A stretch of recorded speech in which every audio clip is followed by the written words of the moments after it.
Nós reputamos essa entrevista como uma das mais importantes feitas aqui por nós, aqui do Tempo e Dinheiro, graças ao Sérgio Braga, ouvindo o doutor Roberto Nicola, porque a mídia, que é urbana, não entendeu ainda essa informação pesada, né, grave, feita pelo doutor Roberto, dando conta de que, enquanto que 15% dos trabalhadores urbanos são atingidos por problemas de depressão, problemas psíquicos, no campo é mais do que o dobro, é 36%, por tudo isso que todos nós sabemos, preço, custo Brasil, política, seca, chuvas e um desalento que nós temos que enfrentar, inclusive o próprio público urbano que acha que o agro brasileiro não se adequa, enquanto que os números mostram que é o agro que sustenta o nosso país. Porém, vamos pegar um exemplo do produtor gaúcho. De novo, eu vou a Cacequi falar com o meu amigo Lucas Scheffer, que ele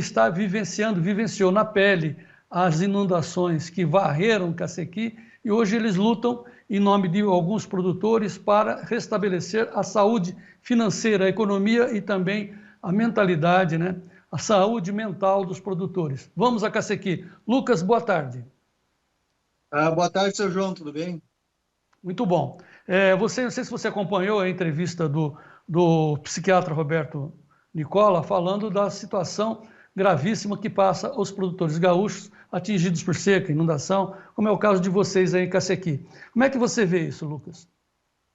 Eu digo que além da nossa situação financeira, é uma grande situação, um grande problema que a gente vem enfrentando aí no estado aí. O produtor não tem amparo por ninguém, dá para se dizer assim, não sabe a quem socorrer e acaba o produtor conversando entre ele, assim, um dá uma força para o outro. Muitas vezes o produtor tem vergonha de dizer que está endividado, que está nessa situação. E a gente recebe muito relato dessa situação, até produtor tirando a sua própria vida, o cara não gosta muito de tocar nesse assunto, porque daqui a pouco parece que vai incentivar outros produtores que estão nessa situação. Mas é uma situação aí que a gente vem recebendo muito relato como é que eu vou dizer, né, nesse caminho aí. Bom, depois da inundação gravíssima que atingiu o Rio Grande do Sul em maio, praticamente há quase um ano, né? Nós estamos em fevereiro. Como é que você vê a saúde mental dos produtores? Depois a gente vai falar da economia. O pessoal levantou a cabeça, se recuperou, está avançando ou continua, vamos dizer assim, dentro de uma depressão? Tem os dois cenários. Tem aquele produtor que ainda acredita, que ainda está confiante em dar a volta por cima, mas hoje a gente vai comparar assim, que a gente vê o produtor falando da vontade de abandonar tudo, que nem o produtor fala, né? Hoje a questão do produtor querer parar na atividade está muito grande. A gente vê muito produtor aí que hoje está sem herdeiro, vamos supor assim, que não tem mais a sucessão na família para continuar na atividade, o produtor já tem uma certa idade. Mesmo esse produtor tendo uma propriedade já bem instalada, até com irrigação, com pivô e bem estruturada, e a gente já vê muito relato de produtor falando em parar de plantar e mudar de ramo. Então, isso reflete a situação mental que está o produtor, não só a financeira, mas a mental. O produtor acaba, como é que eu vou dizer, cansando não só fisicamente, mas também mentalmente, né? Pressão em cima de ver se vai chover ou não vai, pressão política, pressão jurídica, que a gente não tem segurança jurídica para nada nesse estado aí, nesse país. A gente vê que o produtor ir lá contratar um crédito, tem que ter um regramento lá, tá dentro da lei, mas a hora que o produtor precisa ir lá prorrogar seu crédito, ir lá poder prorrogar seu crédito para poder estar pagando a sua conta, e não existe lei. A gente vê muito banco, instituição financeira fazendo o que bem entende. E a gente não tem amparo, a gente grita para um lado, grita para o outro, tenta socorro de uma entidade com outra, e parece que a gente não está falando a mesma língua, parece que ninguém entende o que o produtor vem falando aqui fora, aqui no campo. Parece que eles querem enlouquecer os produtores, essa é a impressão que a gente tem à distância. Falando nisso, o governo Lula, o próprio presidente Lula, disse que o governo não conseguiu atingir o seu equilíbrio orçamentário por causa da despesa que ele teve em socorrer os produtores gaúchos diante dessa inundação. Foi real? Esse dinheiro chegou para vocês aí no interior do Rio Grande do Sul? Olha, seu João, isso aí é aquelas narrativas que a gente já está acostumado, né? Sempre tem um culpado, é mais fácil botar a culpa no outro do que assumir a responsabilidade. Não é de agora que a gente vê essas narrativas do governo aí.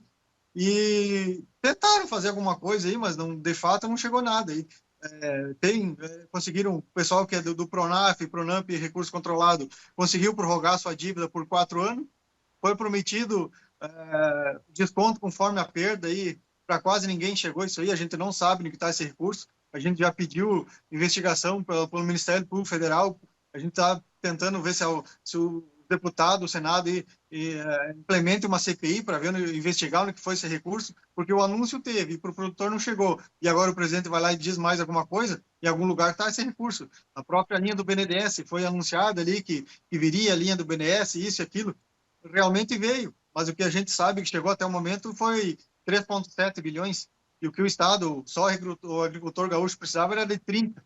Então, praticamente 10% do que o agricultor precisava foi o que chegou. E aí agora a gente escuta mais essa, então realmente a gente precisa de uma CPI, uma investigação para ver se quem está falando a verdade, se é nós aqui, a maioria dos produtores estão falando que não recebeu nada, o governo falando que jogou o dinheiro para nós aqui, que mandou dinheiro à vontade para o produtor. E é o que a gente não vê, a gente vê o relato que ninguém tem. A gente não tem plano safra, o produtor não pegou plano safra, isso não é um relato só aqui do Rio Grande do Sul, é um relato do país inteiro. O produtor que tentou contratar seguro, até mesmo o Proagro, não conseguiu a subvenção porque não tem dinheiro. Então, isso é mais uma desculpa, mais uma narrativa que a gente já é bem conhecida de todos. Pois bem, tem um ditado, né, que a gente ouvia muito isso lá na minha casa, quando era criança, dizendo que em casa que falta pão, que era meio comum em casa, na minha infância, todo mundo grita e ninguém tem razão. Parece que vocês que se levantaram para defender os produtores, criaram uma associação SOS Agro, ou está se dissolvendo, você que criou, se afastou dessa associação, o que está acontecendo, Lucas? Na verdade, a gente teve um atrito interno aí, como pode acontecer. O pessoal pendeu mais para um lado, tinha uma visão de como negociar, uma visão mais política. Foi o que a gente tentou ano passado. A gente tentou levar muito para um lado político, inclusive eu, e a gente não tem experiência para o lado político aí, e só nos levaram na conversa. Foi muita aproximação política, muito tapinha nas costas e muita promessa e nada aconteceu. Então, o que a gente diz que se a gente quer alguma coisa diferente para esse ano, a gente tem que ter as atitudes diferentes. A gente tem que pegar o que foi conseguido no passado e tentar melhorar, e o que foi cometido de erro do ano passado aí, que sirva de lição, sirva de aprendizado, e para a gente tomar ter novas direções, novos caminhos. E é por isso que teve essa divergência aí. Mas então, como digo, a gente continua batalhando pelo produtor aí. Eu estou numa situação financeira ruim e represento a questão de... Eu resolvendo a minha situação, trazendo um benefício para mim, vai trazer um benefício para todo mundo. Então é por isso que a gente continua brigando e peleando aí. Então tá, você não está mais então no SOS Agro, você está em outro grupo? Isso, a gente criou a APER, a Associação dos Produtores Empresários Rurais. Como é que é então? Como é que chama? APER, o nome, Associação dos Produtores e Empresários Rurais. APER, tá. Visando principalmente conseguir prorrogar as dívidas, que é essa barafunda, essa loucura aí. Nós aqui no Rio Grande do Sul, a gente nos últimos 4 anos, foram 2 de seca. O ano passado essa enchente e esse ano nós temos com outra seca aí, levando o produtor a uma dívida aí imensa. A gente tem cálculos aí que mais ou menos aproximados, dá para você dizer assim, que hoje a dívida do produtor acumulada está em 90 sacos de soja. Isso eu digo em soja porque é o que eu mais conheço aí. 35% dos produtores gaúchos estão numa dívida acumulada em 90 sacos, fora o custo dessa produção. A gente fez um cálculo aí, levando em consideração 2020, 2021, que foi a maior safra que o estado teve aí, e bateu um recorde de 58 sacos por hectare. Esse produtor vai precisar de 10 anos para botar suas dívidas em dia. Então, a gente está falando aí de 15, 20 anos, no mínimo, aí, de alongamento de dívida, para o produtor poder estar trabalhando, poder estar investindo na sua propriedade, poder estar recuperando o solo que perdeu aí, a fertilidade do solo. A gente tem relato de produtor que já fez análise do solo aí, áreas que vinha sendo corrigidas ano após ano, hoje está precisando 7, 8, 9 toneladas de calcário, depois dos 1.000 milímetros que deu ano passado. Então, o produtor não precisa só o recurso para empurrar essas dívidas para frente. Ele precisa também de um auxílio financeiro para poder estar investindo nessa área, nessa propriedade, para poder voltar a produzir como era antes. Então, a gente tem muita coisa para resolver aí em curto prazo de tempo. A gente sabe que junho está aí, maio está aí, as dívidas estão chegando, e com mais essa quebra de produção, a situação vai ser ainda pior do que já se apresentava. Né? E vocês, claro, com mais experiência para não acreditar nessas ilusões desses políticos que se aproveitaram da desgraça de vocês. Aliás, falando com os produtores, quem concorda com o Lucas Scheffer, procure se juntar a ele na APER, A-P-E-R, Associação dos Produtores e Empresários Rurais, que é uma luta incessante contra essa loucura imposta pela burocracia dos bancos, que impede dos produtores acessarem as suas possibilidades de prorrogar os endividamentos. APER, Associação dos Produtores e Empresários Rurais do Rio Grande do Sul, junto com o Lucas Scheffer. Lucas, muito obrigado, não desista. Não vamos desistir nada. Nós precisamos disso aí para continuar na atividade. E obrigado pelo espaço de novo, Sérgio.